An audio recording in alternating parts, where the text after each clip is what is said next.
Christmas అంటే అర్థం ఏంటంటే యేసుని లేదా క్రీస్తుని ఆరాధించడం అని అర్థం. యేసయ్యను ఆరాధించడమే క్రిస్మస్ పండుగ.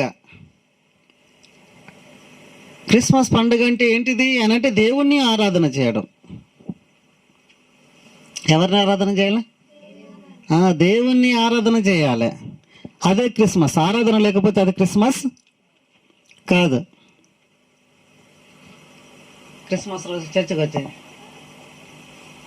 ఒకరింటికి వచ్చి కూర్చొని చిన్నగా ఇంటికాడ వంటలు చేసుకొని తిని మంచిగా రెడీ కడుపు రెండా తిని దేవులు తీసుకుంటా చిన్నగా ఒకరింటికి అయిపోయేటప్పుడు వచ్చి కూర్చొని వాళ్ళ చీర చూసి వీళ్ళ చీర చూసి వాళ్ళ బట్టలు ఎట్టున్నాయి, వీళ్ళ బట్టలు ఎట్టున్నాయి, నా బట్టలు ఎట్టున్నాయి, వాళ్ళు కొనుక్కున్నారా లేదా, వీళ్ళు కొనుక్కున్నారా లేదా, వాళ్ళ బట్టలు నాకంటే రేటు గల్లయ్యా, రేటు తక్కువయ్యా అని ఇలాగా చూసుకోవడం కాదు క్రిస్మస్ పండుగ అంటే.